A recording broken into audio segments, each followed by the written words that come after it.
Hello tout le monde. On espère que la pause déj était bonne. Re-bienvenue. Je vous demande d'accueillir Olivier et Thomas qui vont nous faire du coup voyager dans le temps. Je leur laisse la parole. C'est à vous. Eh bien, bonjour. Donc, on va vous Bonjour, parler bonjour. effectivement. Bonjour. Bonjour. On va vous parler d'une petite période historique, mais dans un contexte bien précis. Donc là, ceux qui utilisent Git, je pense que vous aurez compris que le repo, il date d'il y a un petit moment. Donc c'est tout simplement parce que le début, c'est la chute de l'Empire romain d'Occident, et la fin, c'est la chute de Constantinople, qui sont deux dates qui marquent le début et la fin de l'époque médiévale. Donc, Thomas. Donc, on va commencer par se présenter. Donc, je m'appelle Thomas, je fais partie de la team Cyclopod, donc ULC Android, et je pratique donc, ce qu'on va vous représenter aujourd'hui, la reconstitution historique, depuis environ une quinzaine d'années. Voilà, j'ai dû commencer fin collège, début lycée. Et moi, donc, Jean-Olivier, je suis dans la team Sentinelle. Donc, je suis dans la verticale infra. Et je fais de la reconstitution historique depuis quand même moins longtemps, parce que j'avais essentiellement vu de la lumière, vu qu'ils buvaient de la bière, c'était vachement cool. Et en plus, ils se tapaient dessus à l'épée. Donc, franchement, il n'y a pas de mauvais aspect. Donc, ça fait plutôt 8 ans, bientôt 10 ans que je fais de la reconstitution. Et du coup, qu'est-ce que la reconstitution historique ? Donc, si on prend la définition Wikipédia, la reconstitution historique, c'est une pratique qui consiste à recréer certains aspects d'un événement passé, d'une période historique ou d'un mode de vie précis en s'appuyant sur des éléments matériels reproduisant celui de la période concernée. C'est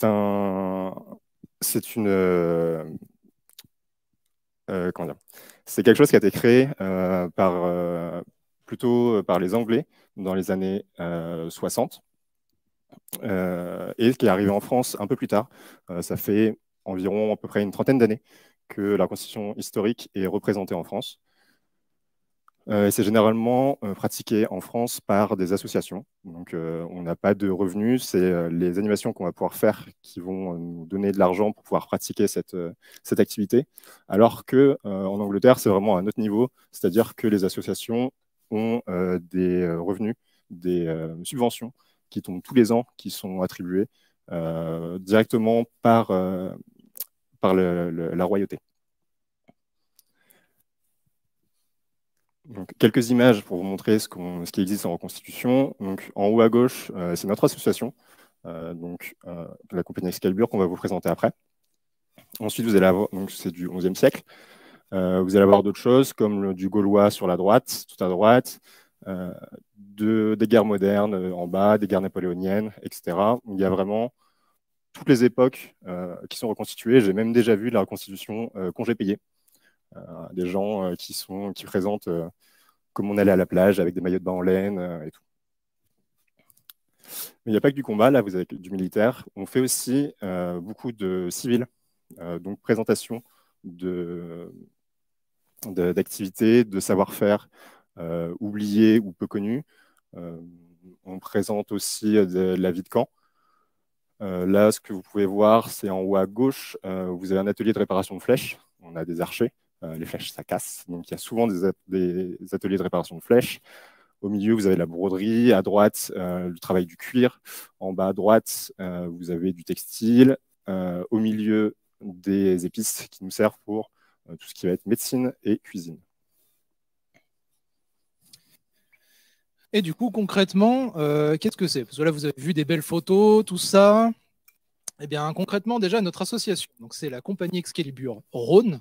Rhône depuis quelques années, tout simplement parce que la compagnie existe depuis plus de 30 ans.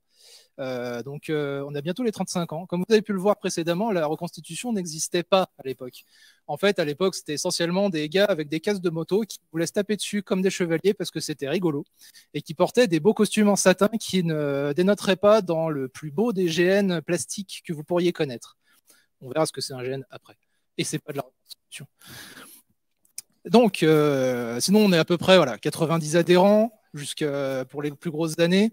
Et depuis maintenant 15 ans à peu près, on est centré sur une époque de reconstitution particulière qui est le XIe siècle, avec une zone géographique définie qui est la Normandie, tout simplement parce que l'association avait eu la volonté de participer aux reconstitutions de la bataille d'Hastings, qui est une des plus grosses batailles de reconstitution de l'époque médiévale.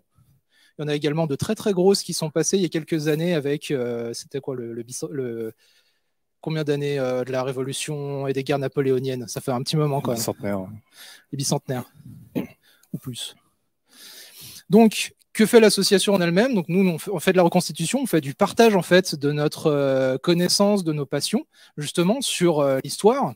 Donc, on couvre un peu toute la période médiévale, mais par moment, on est plus situé effectivement sur des périodes. Mais quand on présente par exemple le travail du cuir, les éléments que l'on va présenter couvrent toute la période médiévale. Donc, ça va être du tannage. Bon, on ne fait pas de tannage en live parce que ça pue. Si vous voulez, je pourrais vous décrire des belles méthodes de tannage qui vous donneront envie de vomir. Mais ce n'est pas le propos aujourd'hui. Enfin, tout de suite. On montre également comment on pouvait faire des armures en cuir, parce qu'on pouvait très facilement se protéger avec du cuir. Je pense que ceux qui ont déjà eu dans les mains du cuir durci voient à peu près de quoi je parle. Ça résiste très bien au coup d'épée. Et toutes les méthodes de couture, etc. Là, c'est le cuir, mais on a également la même chose avec de la forge, de la cuisine. On a la même chose avec tout plein d'éléments de vie du Moyen-Âge. Et en parlant de vie du Moyen-Âge, justement, la photo centrale, vous voyez des reconstituteurs en train de manger. Là, oui, c'est également de la reconstitution. On leur montre que non, on n'avait juste pas un morceau de pain et un verre d'eau. On avait également tout un attirail de plats divers et variés, et souvent très très bons en plus, et végétariens souvent, pour ceux qui aiment. Donc, on a des gens qui regardent des caméras bizarres, mais on a plein de plats super bons. Et également, donc, on présente comment on fait, mais on montre également comment on fait avec, justement, l'atelier forge, par exemple, où on forge devant le public des clous, c'est important les clous, mais également des couteaux, des outils, etc.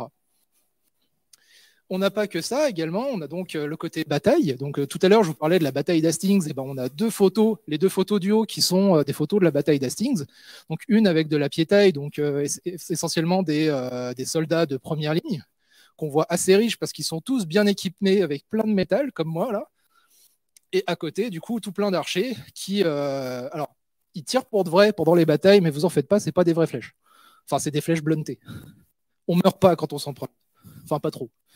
Et en dessous, vous avez la bataille, la reconstitution de la préparation justement à l'entrée en guerre pour la conquête de Guillaume le Conquérant, où on était à Falaise, donc dans son domaine, avec le rassemblement des troupes. Donc c'est pareil, donc en haut, Hastings, c'est des milliers de combattants. En dessous, Falaise, on était une grosse centaine. Et on fait également des trucs qui sont plus pour le spectacle ou des trucs plus fun. Donc là, du combat d'épée de feu qu'on voit sur 3 photos avec une compagnie qui est spécialisée là-dedans, Cessez-le-Feu, qui nous aide. Et on se tape dessus littéralement avec des épées de feu. Alors je me suis cramé des poils de bras comme ça. Ça pue le cochon grillé, c'est pas cool, mais c'est vachement joli. Et c'est très rigolo. Ça fait de belles photos. Et ça fait de belles photos.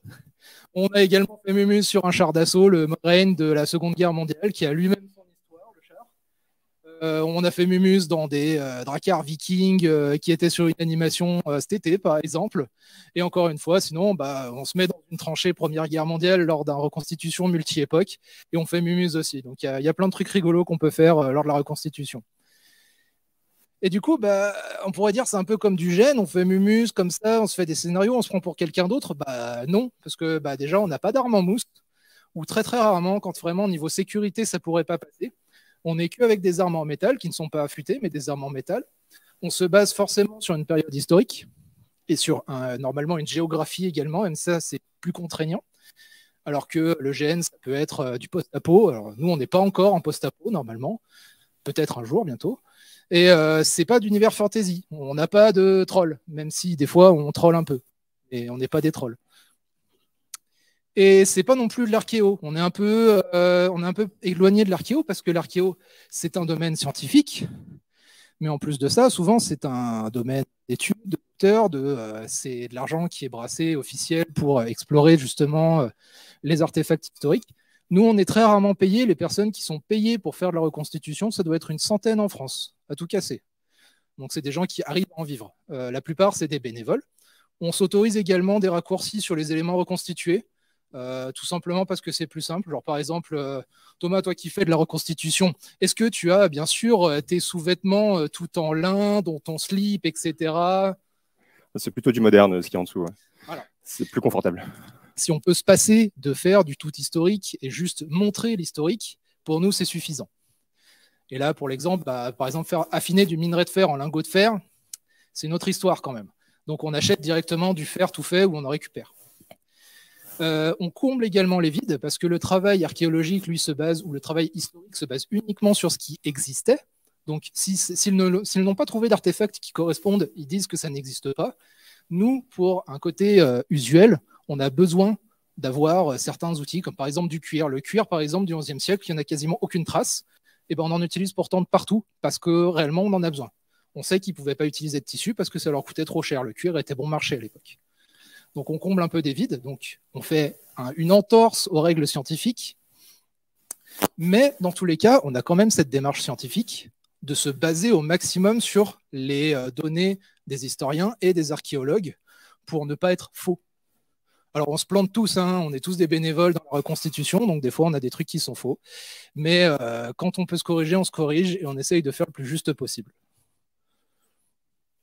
Et maintenant, donc, dans l'eau, on reconstitue également l'artisanat pour le faire vivre.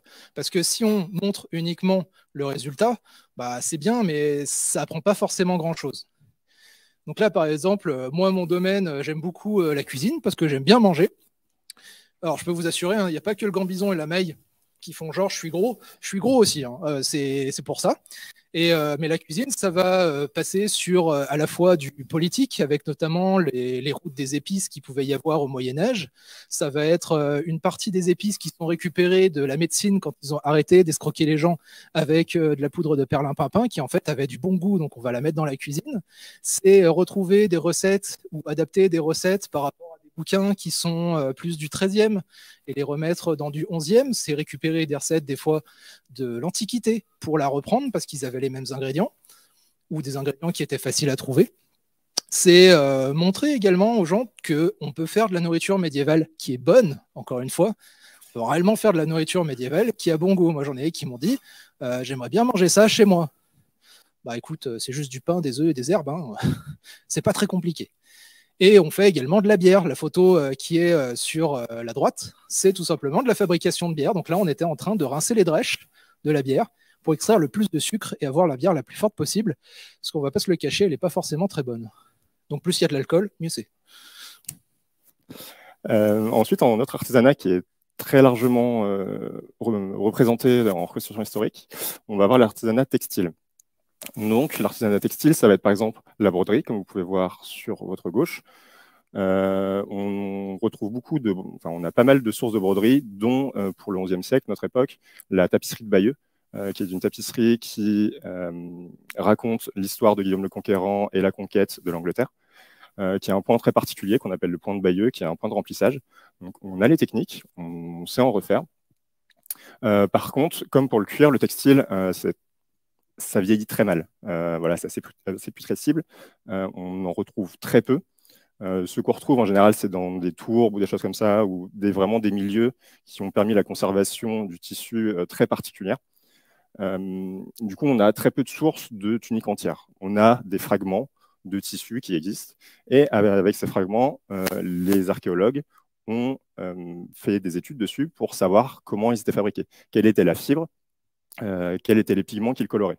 Du coup, avec tout ça, on peut faire aussi de la teinture. Donc là, par exemple, vous avez un essai de teinture mauve qui n'est pas histo pour notre période, ça va être un peu plus tardif, mais on fait tous les ans des bains de teinture pour teindre nos vêtements nous-mêmes, tout ce qui est bande molcière, donc c'est les bandes qu'on a aux pieds, ou des tuniques qui ont des couleurs neutres.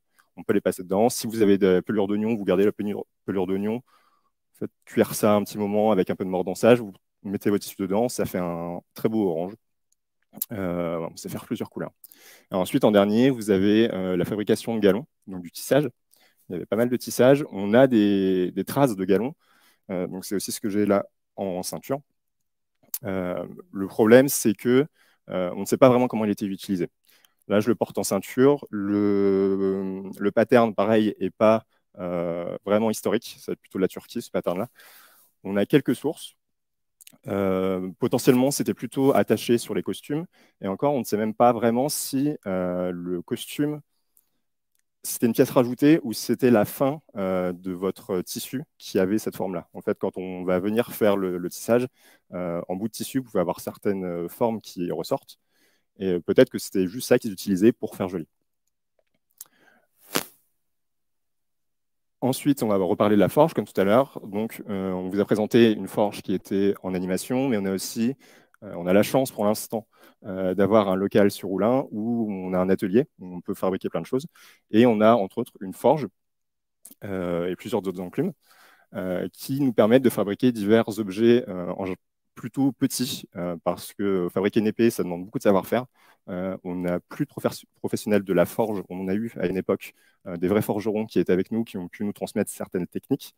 Mais maintenant, c'est plutôt les gens qui se motivent eux-mêmes à apprendre des techniques, à forger un peu chez eux aussi.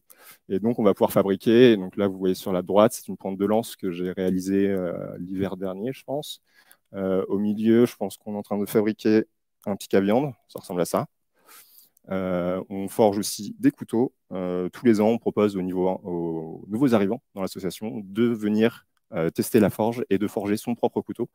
Parce que historiquement, une personne non armée n'est pas une personne libre. Ça va être un esclave. Du coup, il faut au minimum un couteau. Donc, on leur propose, s'ils veulent, de forger. Donc, en général, ils prennent toute la matinée à galérer, à taper sur du métal chaud et à ne pas réussir à faire grand-chose. On les aide un peu. Quand on en a vraiment marre, on prend des outils un peu modernes pour aller un peu plus vite. Et après, il y a toute la partie qui est aussi très compliquée du pommeau, de la poignée, en bois. Si on veut leur faire de façon le plus historique possible, bah, c'est à la main, il faut prendre une lime et il faut limer jusqu'à ce que ça rentre. Et ça prend du temps et ça fatigue bien. Autre chose que donc nous, notre association, ne faisons pas, mais je trouvais ça important d'en parler parce qu'il y a de plus en plus de parcs archéo qui existent en France. Là, vous avez deux exemples.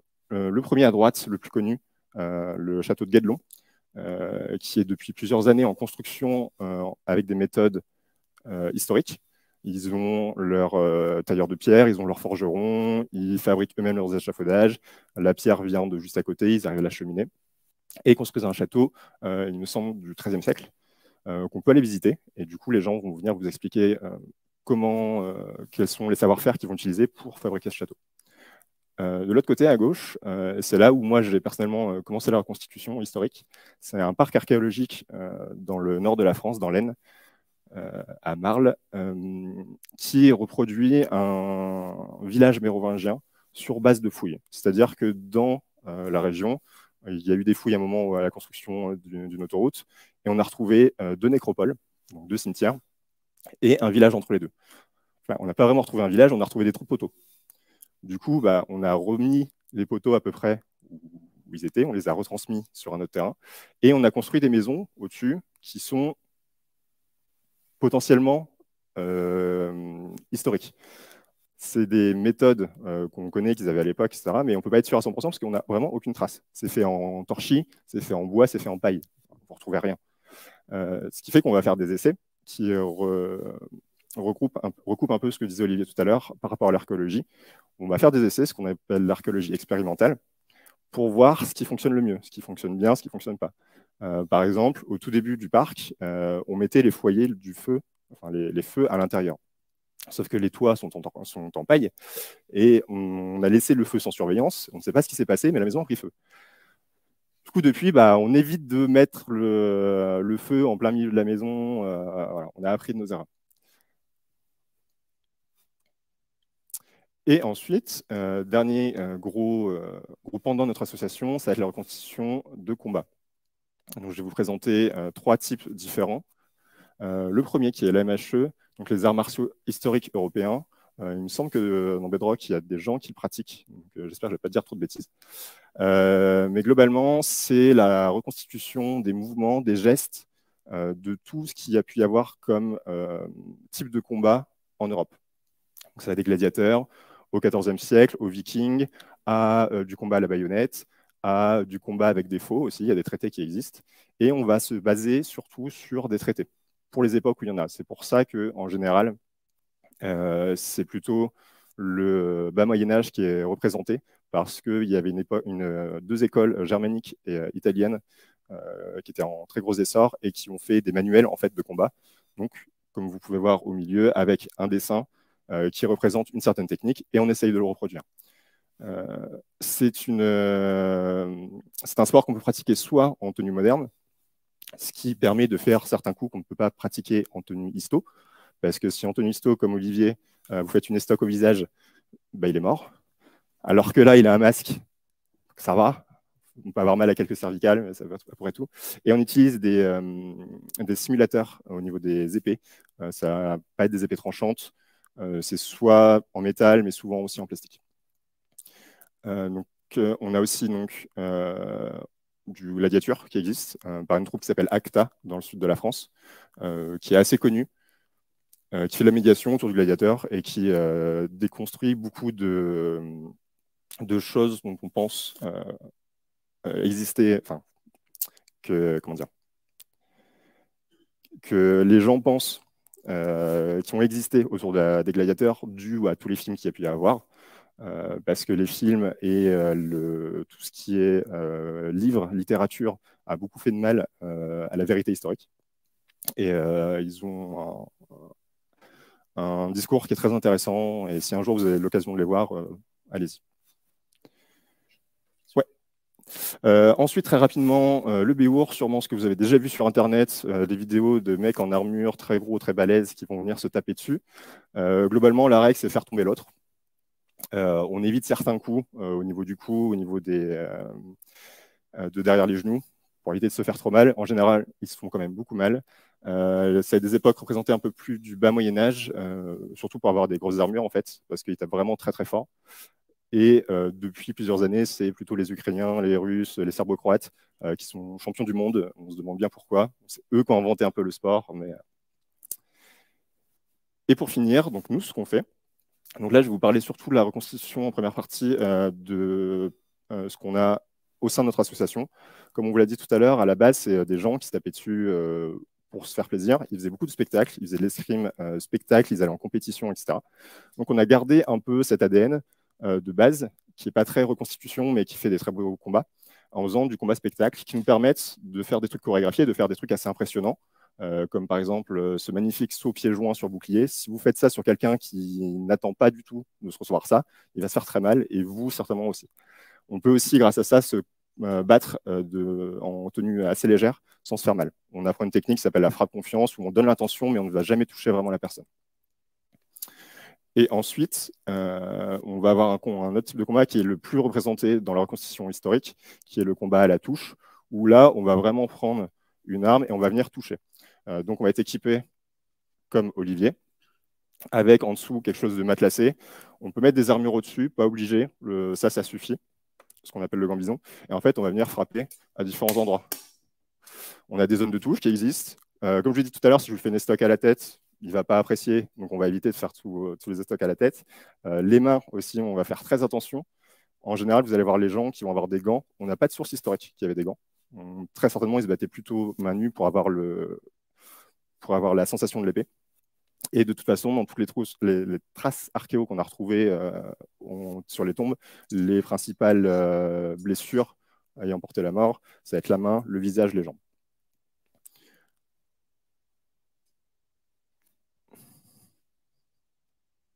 Là, si vous voulez scanner, parce que comme on est un peu short en temps, on a une petite vidéo de notre association qui existe, qu'on a fait avec un studio de films.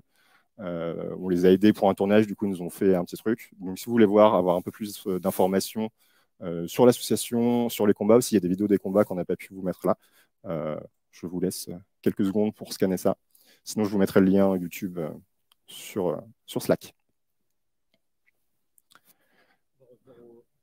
On va revenir au QR code juste après. C'est juste, du coup, est-ce que vous avez des questions rapidement? Je crois qu'on a quelques minutes pour ça. Soyez pas timide, hein, c'est pas parce que je suis en armure que je vais vous taper dessus.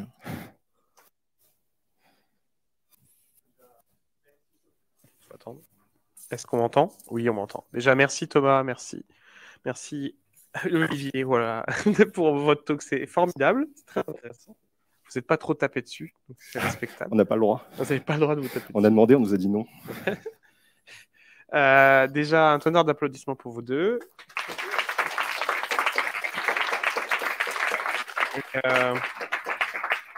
Je vais me tourner vers la salle. Est-ce qu'il y a des questions? On a là le temps pour une petite question dans la salle. Il y a une question dans le chat. C'était Étienne, non?